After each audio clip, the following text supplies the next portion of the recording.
before you worry about writing a book or speaking on stage or anything else, it should be coaching. Because you think you have an answer, but until you actually start working with people, you don't have an answer. It's the skill set that you need to develop. So my book, Built to Serve, is a result of me coaching tons of people through the process. And all the objections and all the roadblocks and all the but yeah, what if are all addressed because I've guided people through it enough.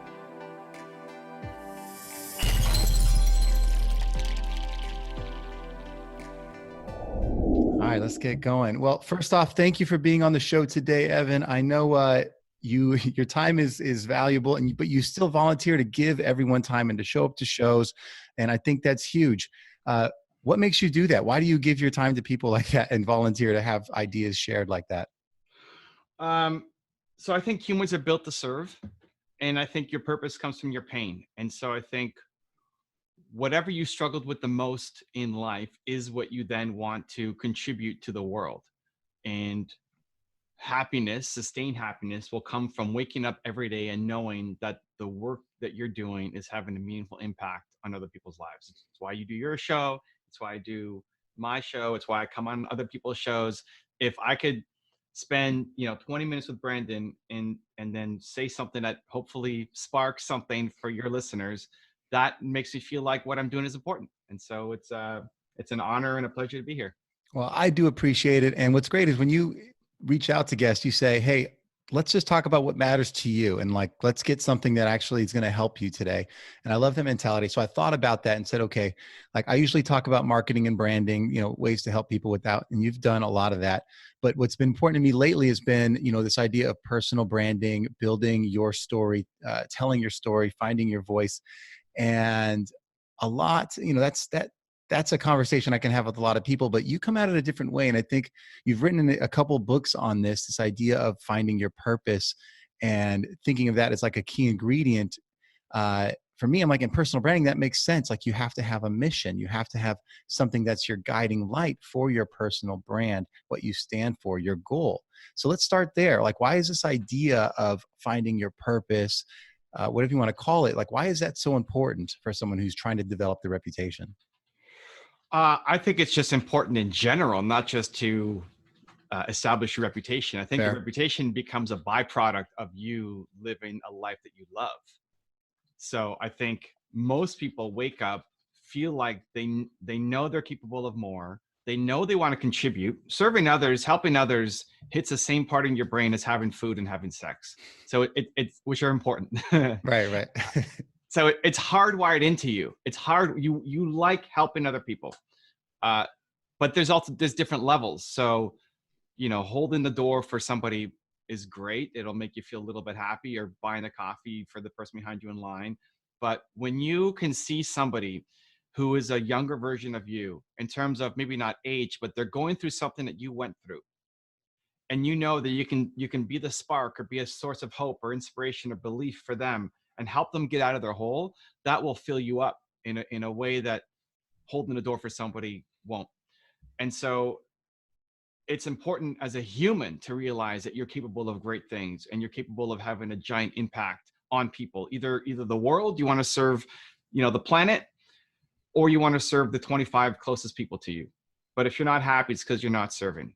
And then out of the byproduct of serving others and knowing how you're meant to serve, then that becomes your reputation. Right. So I believe in people. I think everybody has Michael Jordan level talent at something.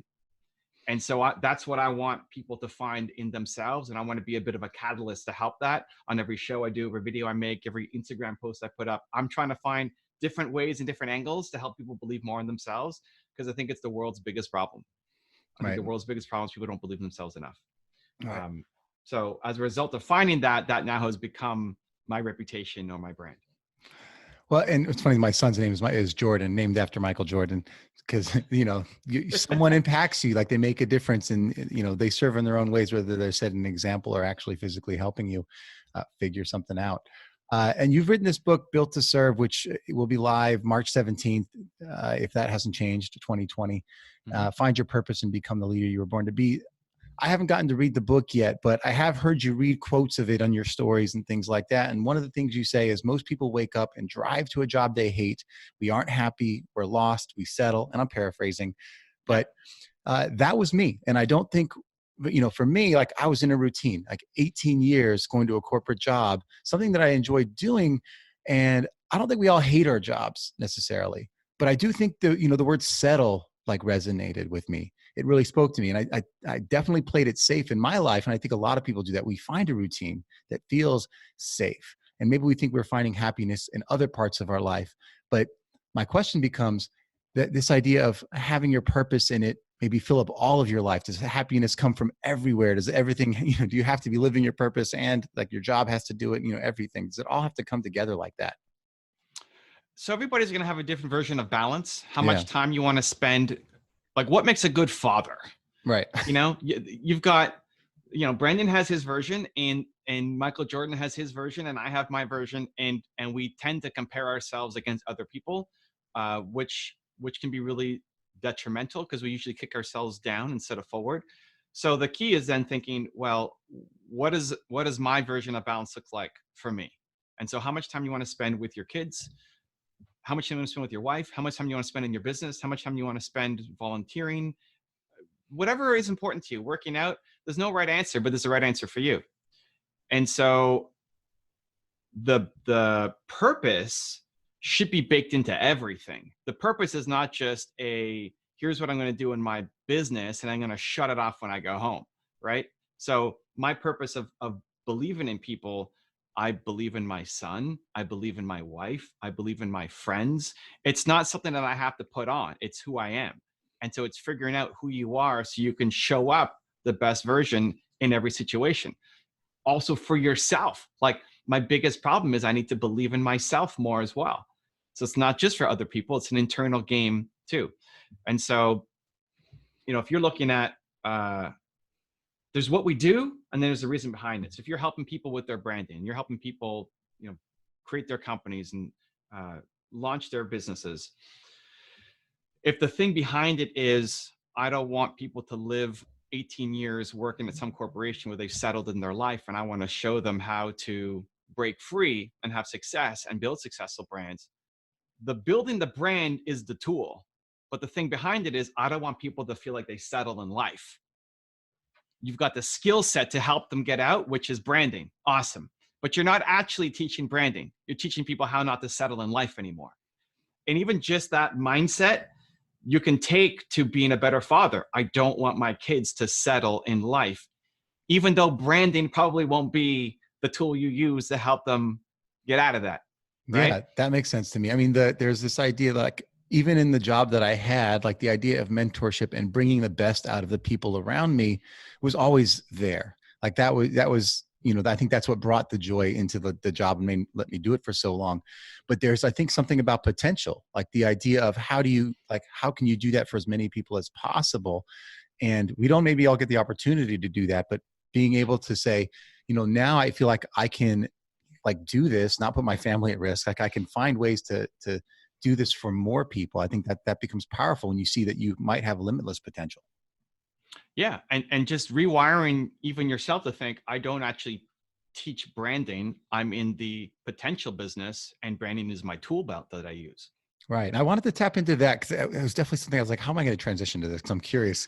Because like you talk, like you teach purpose, and I use that word. I don't know, you can probably call it a lot of things, but your skill set has been YouTube. And people like are like, how did you grow your YouTube to 2 million people, you know, and put out all these videos?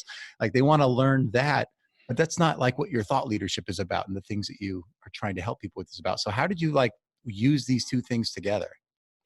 Yeah. So I think for people who have a big mission, right? You're either built to serve the world or you're built to serve the 25 closest people to you. I'm wired to serve the world. My wife is the 25 closest people to her. Uh, so if you want to serve the world, I wake up and think, what's the best way for me to serve the world? Like, what's the biggest microphone I can use to spread the message? And right now, 2020, YouTube is the number one platform where if you are a thought leader, you have to be, because your content's the only place where your content lives forever. Podcasts would put as a number two, but a distant two. and then everything else afterwards. Because you post on Instagram, you post on Facebook, you post on Twitter, it goes away. Like, it doesn't actually disappear, but stories do. But nobody's going back on your Instagram a week ago, let alone a year ago, 2 years ago. I got my videos from 10 years ago are still getting me views. And so if you have a big mission, if you said, hey, I want to build this and sell it in 5 years or in 5 months, great. Don't go YouTube. It just takes too long. But if this is a lifetime mission for you, then YouTube has to be the #1 place where you're creating content, long form, and then cut for other platforms. And so I'm on YouTube, but I'm not attached to YouTube, right? Great. I got the gold play button and all that stuff, but I just use it as a tool for other thought leaders and experts to be able to then share their message and hit a wide amount of people. But in 5 years, 10 years, it might be something else. Like, it's going to be VR. I'm going to be beaming into your living room, and we're going to be hologram version of Brandon and Evan having a conversation. Right. I'd like to figure out, like, okay, how do we express to people the business model behind, like, how do you, if you're somebody's like, okay, I have a message to share, I want to help people with this. Maybe I have to do my job while doing this or whatever it is. But if you're like, I have a window here to jump into this and start doing something full time, maybe there's the steps that you took, or maybe there's things you've taught other people, but I feel like there's got to be a way we can help make this more sustainable for people. The starting point should be coaching. Before you worry about writing a book or speaking on stage or anything else, it should be coaching, because you think you have an answer, but until you actually start working with people, you don't have an answer. And not just a one-off conversation where maybe they leave and they're pumped up and they feel amazing, but then they fall back to their life. So what do you need to do to get them to actually shift? Is the skill set, even if you never want to be a coach long-term, it's the skill set that you need to develop. So my book, Built to Serve, is a result of me coaching tons of people through the process, and all the objections and all the roadblocks and all the, but yeah, what if, are all addressed because I've guided people through it enough. I have the pattern recognition. You've coached and mentored enough people that now you have the pattern recognition to know, here's where people are going to fall down. Here are the common questions they're going to ask, right? So when you're making a YouTube video, you're just talking to a camera most of the time. And so you have to know who the people are behind you, watching the video. If you're going to speak on stage, you're not speaking to 1,000 people, 2,000 people, you're speaking to individuals. So if you've never coached and you've never helped people, you don't know what the message is. You can give an inspirational message, but your goal is to actually have the impact. And so I'd be looking for, how can I, as quick as possible, get to coaching people, even for free, just to build the muscle, just to build the experience, to get the pattern recognition, so that once you start shifting people, so you're looking for people on Instagram, like super tactical, look for people on Instagram who are complaining about their life or a certain area of their life that you have a skill set in. So if it's branding, talk about people saying, I can't figure out my branding. I suck at branding, whatever. And then you reach out and say, hey, I've got a couple of big ideas for you. Happy to hop on a 25-minute free call to discuss them.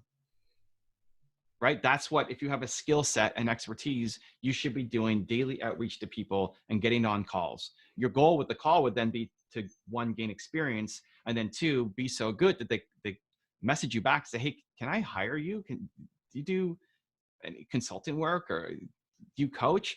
If you're doing free calls and nobody says, hey, can I bring you back? Then you're not good enough yet. And that's okay. Like, how do you get good? More practice, more repetition, more learning. So the #1 home should be coaching at the beginning. It's also service-based. So it's just your time. You don't have to spend a whole bunch of money on any fancy gear, equipment, or offices. And that can be a sustainable life that then gets you out of working your 9 to 5. And then scaling up to think about speaking and books and videos and everything else. So in terms of the craft of coaching, obviously you might already have the knowledge in you, but I also think that the craft of coaching, teaching something, it takes practice, or it takes a certain maybe knowledge base or skill. Do you think, like, how would you say we should go about honing the craft of coaching? Is it, take a class, learn it from someone else, or just keep doing it? Like, how do you get good at coaching itself? It's both, Yeah. right? I would look at, 1, doing it more. Like, chances are you're not putting in enough reps. Like, you could watch somebody do a bench press as much as you want, but if you're not actually doing the bench press, you're not going to get the muscles, right? You're not going to get the results. So I love learning. It's super important, but without applying it, like if you guys listen to Brandon's show and you're inspired, great. Nothing happens until you go and do something, right? Like go build your brand. You have to actually take some action on what you've learned in each of the episodes. So applying, like you need to be doing it. You talk about Michael Jordan. Michael Jordan hit the gym every day. Like if you're coaching somebody once a month, you're just never going to get good at it. Like 12 times a year is just not enough to get great at something, right? You need to be doing it consistently, ideally every day, or at least multiple times per week. Two, then you can learn. Of course, you can model success. I love modeling success. I've learned from all the people on my wall behind me, all the people that I profile on my videos. I learn from them. I apply something. If you want to be a coach, I'd look at whose coaching style do you like the most? Do you like how Oprah does it? Do you like how Dr. Phil does it? Do you like how Jocko Willink does it? Eric Thomas? Like, do you want to be the yelling in your face, screaming at the person, or are you going to hug them through it, right? Oprah and Eric Thomas have a very similar message. They just come at it in totally different ways. And so watching them, you can pick up tricks and ideas, but you still have to be off applying it. Right. Well, I think that's huge. And honestly, for me, I think the strongest words in the human language right now are "you are not alone." And I think so many of us are chasing something and feel like that. And I appreciate that you build something like this, built to serve, and you put yourself out there in a million different ways in coaching and whatever else. But that's what sticks out to me is I think you embody this idea of you are not alone. I'm here for you. Well, I appreciate that. It means a lot. I'm getting tingly just hearing you say that. It's weird. It's a weird sensation flowing through me now. When I started this, I'm an introvert. So that doesn't come out when I'm making videos like this, but I'm afraid every time I get on stage. I'm afraid every time I get in front of the camera.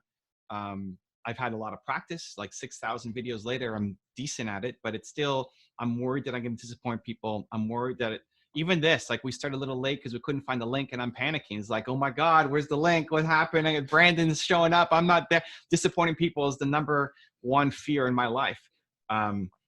And the biggest fight I got into with my agent was saying, hey, the problem with you, Evan, is you don't want to be famous. Like, yeah, I have no need to be famous. But if you get more known, you can spread the message more. And so it's been this constant battle to slowly inch more towards the light, because the more I'm in front, the more people can learn, because it's not about me. It's about the mission. I think that matters. I think you matter. I think what you're doing is inspiring. And I look forward to meeting you in person. You're going to be at Social Media Marketing World in San Diego. I'll be there. I'm going to find you. We're going to shake hands because I appreciate you, man. I appreciate you coming on today. Love it. Listen, what's the main place you want people to find your content? Is it YouTube? Is podcast? Where? Brands on Brands on Brands, the podcast. Got it. And Apple, like where do you want people to go? Yeah. brands.com. We'll show you the links to Apple, to iTunes, to Spotify. And how many episodes have you done? 108. 108. Okay. So two things. One, episode 500, I want to come back. We got some time. But 100, listen, if you guys are listening and you like, this is a lot of work putting together a show.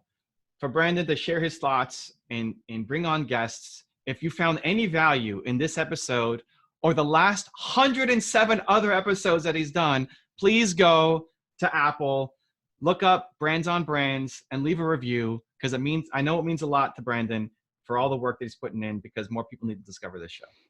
Appreciate it, man. Love it. Thank you. All right. Talk to you soon. Talk to you soon.